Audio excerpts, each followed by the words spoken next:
여러분 안녕하십니까? 광주 MBC 뉴스데스크입니다. 복합 쇼핑몰과 5성급 호텔 등이 들어서는 옛 전남방직, 일신방직 부지 개발 사업에 공공기여안이 타결됐습니다. 가장 어려운 문제가 해결된 셈인데요. 개발 사업에 한층 탄력이 붙을 걸로 보입니다. 보도에 김영찬 기자입니다. 광주 도심 한복판에 자리 잡은 축구장 40개 크기의 옛 전방 일신방직. 이곳에 복합 쇼핑몰 더 현대와 4천여 세대의 주상 복합단지, 특급 호텔 등 대규모 건설 사업이 추진되고 있습니다. 이 과정에서 광주시와 사업자인 휴먼홀딩스 측은 공공기여량을 놓고 힘겨운 줄다리기를 벌였습니다. 공장 부지에서 상업시설로 용도가 변경될 때 땅값이 올라가는데 여기에서 발생하는 이익을 얼마나 광주시에 낼지가 핵심이었습니다. 결국 1년간의 협상 끝에 조례를 바탕으로 54.45%를 광주시에 반납하기로 양측이 합의했습니다. 상업시설과 주거복합시설은 60%, 복합 쇼핑몰과 호텔 등은 45% 안팎인데 금액으론 5,899억 원에 달합니다. 협상안이 마무리되면서 대규모 건설 사업도 속도를 내게 됐습니다. 복합 쇼핑몰이 들어오는 현대 측과 토지 매각 협상을 할 거고, 그다음에 특급 호텔이 들어오는 랜드마크 타워에 대해서도 바로 인허가 절차를 밟을 거고. 광주시는 다음 달까지 도시계획 변경 사전 협상을 마무리하고 내년 6월까지 지구 단위 계획에 반영하는 등 본격적인 인허가 절차에 들어갈 예정입니다.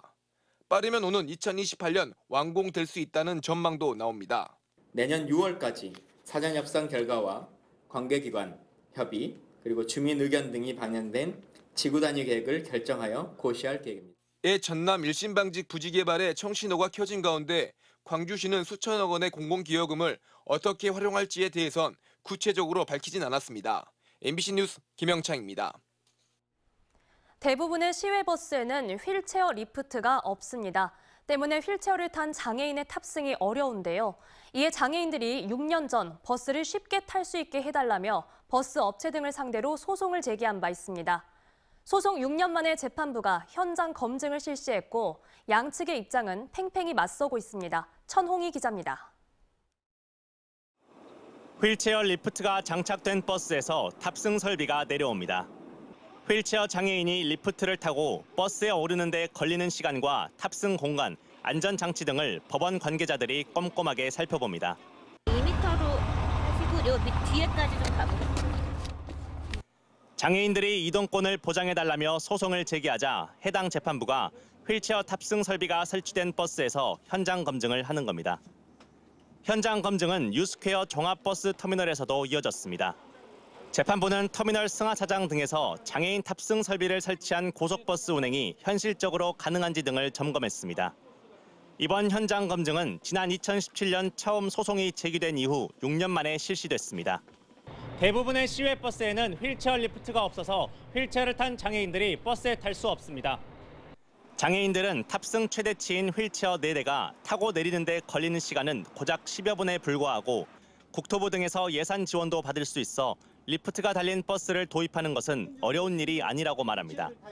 특히 금호고속이 남도 한 바퀴라는 프로그램에서 무장애 버스를 운영하고 있는 만큼 의지의 문제라고 주장합니다. 터미널에 과연 그렇게 휠체어 리프트 승하차 시설을 갖추는 게 엄청나게 어려운 일인가? 너무나 어려운 일이면 이게 차별이 아니라고 볼 수도 있거든요. 근데 너무나 어려운 일이 아니라는 거를 오늘 보셨지 않습니까? 휠체어 리프트가 달린 시외 고속버스가 한 대도 없는 금호고속은 장애인들의 요구를 현실적으로 수용하기 어렵다는 입장입니다. 버스를 개조하는 데 5천만 원가량이 들기 때문입니다. 코로나로 인해서 지금 한 3년 동안 지금 코로나 이전 대비해서 매출액이 한 60% 정도 수준밖에 되지를 않고 있습니다. 그래서 지금 근근히 버텨나가고 있는데 장애인들이 차별을 없애달라며 제기한 소송의 결과는 빨라야 내년 상반기쯤 나올 예정이어서 장애인들의 이동권 보장이 실현되긴 당분간 힘들어 보입니다. MBC 뉴스 천홍입니다.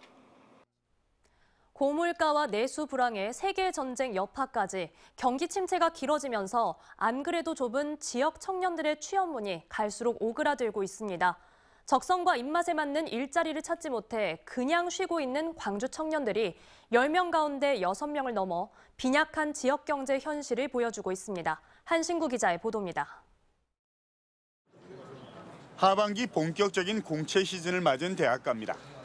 졸업을 앞둔 학생들이 대학 내 일자리 센터의 문을 두들기지만 그때마다 나오는 건 실망과 한숨뿐입니다. 자신의 적성이나 진로에 맞는 마땅한 기업이나 일자리가 없기 때문입니다.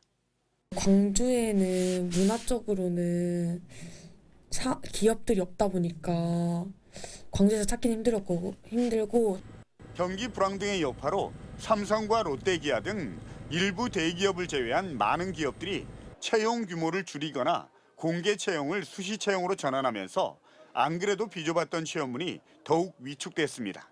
지방에서 한 경력은 인정이 안 되고 수도권에서 한 경력만 인정이 되는 경우가 많아가지고 이제 제가 자리를 이제 뺏기는 경우가 좀 있었어서 더욱이 올 하반기에 매출액 500대 기업을 대상으로 한 조사 결과 대기업 10곳 가운데 6곳 이상은 긴축 경영이나 경기 악화 요인 때문에 계획이 없거나 규모를 정하지 못하는 등 신규 채용을 주저하고 있는 것으로 나타났습니다.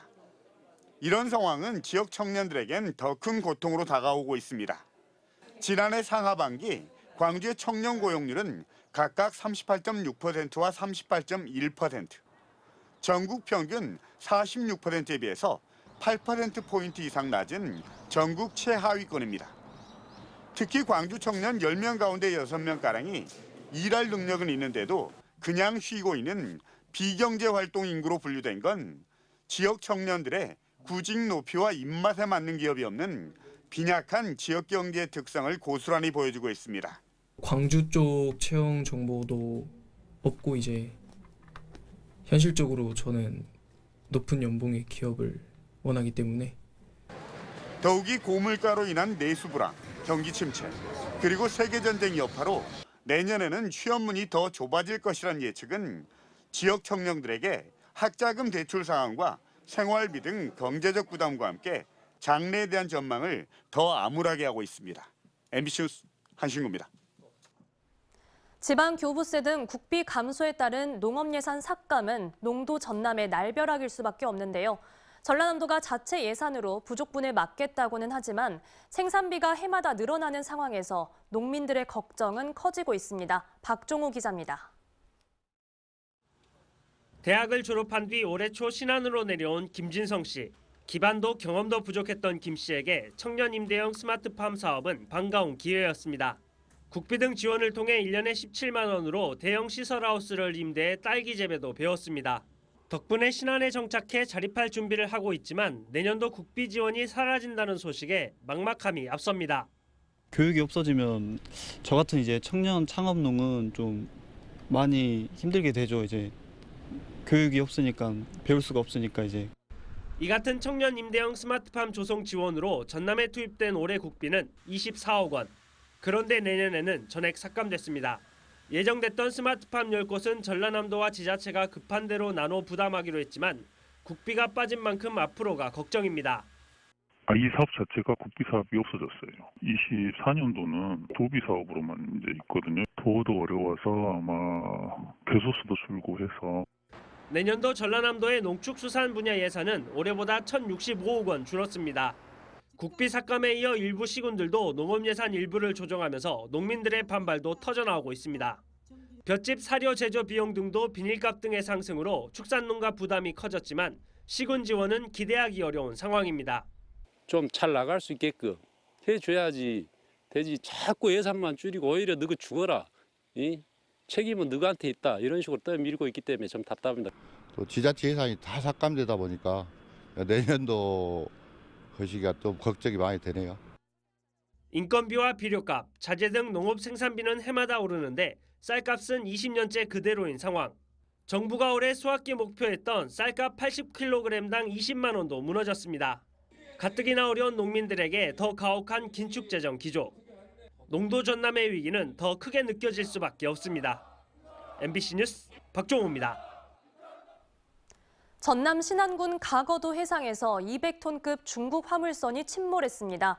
당초 밀입국 의심 정황도 있었지만 중국 항구에서 표류돼 온 걸로 확인됐는데요. 그런데 이 화물선은 가거도 인근 해상에 며칠 동안이나 떠 있었던 걸로 알려졌는데 해경 등 관계 기관들은 까맣게 모르고 있었습니다. 안준호 기자가 취재했습니다. 대형 화물선이 45도 정도 기울어진 채 침몰하고 있습니다. 오늘 오전 7시 30분쯤 전남 신안군 가거도 인근 해상에서 선박이 침몰하고 있다는 신고가 해경에 접수됐습니다. 현장에 도착한 해경은 화물선 안을 수색했지만 승선원을 발견하지 못했습니다. 기관실 내에 물이 차 있었고요. 그리고 조타실, 선실, 기관실 확인했는데 선원이 보이지 않았어요. 이 선박은 200톤급 중국 화물선으로 1시간 40분 만에 완전히 침몰했습니다. 해경은 밀입국 가능성이 있다고 보고 경찰 등과 함께 가거도를 비롯한 인근 섬 지역 수색에 나섰습니다. 동시에 중국 화물선 선주와 연락을 시도했는데 선주로부터 중국 산둥성 위에시의 항구에 정박해 놓았던 선박이 지난 17일부터 보이지 않았다는 사실을 확인했습니다. 해경은 중국 항구에서 표류한 배가 가거도 인근까지 떠밀려왔고 밀입국 혐의는 없는 것으로 최종 판단했습니다. 해당 화물선은 가거도 인근 해상에 며칠 동안 떠 있었던 것으로 알려졌습니다. 그 배가 한 3일, 3, 4일 정도 됐습니다.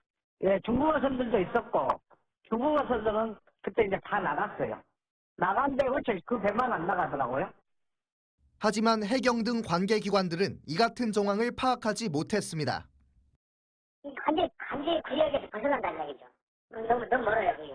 그쪽에서 어느 구역인지 그게 컨택이 안 됐다고. 또 서남의 최남단 가거도에는 해경 출장소가 있지만 소형 경비정도 배치돼 있지 않습니다. 다행히 밀입국은 아닌 것으로 드러났지만 해상 경계가 뚫린 것 아니냐는 지적이 나오고 있습니다. MBC 뉴스 안준호입니다.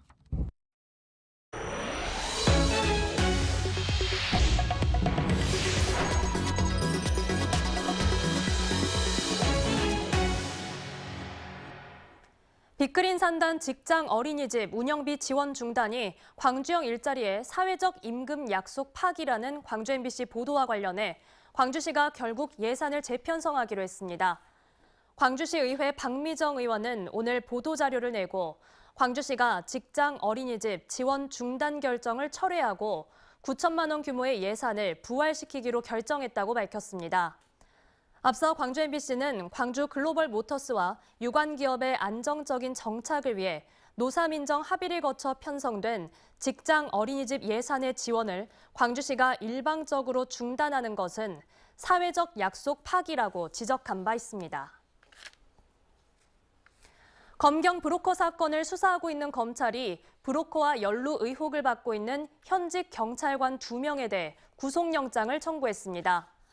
광주지검 반부패 강력수사부는 지난 2020년부터 2년 동안 브로커 62살 성모 씨로부터 600만 원 상당의 향응을 받고 코인 투자 사기 피의자 탕모 씨 사건의 일부를 무마한 혐의로 광주의 한 경찰서 소속 고모 경정에 대해 사전 구속영장을 청구했다고 밝혔습니다.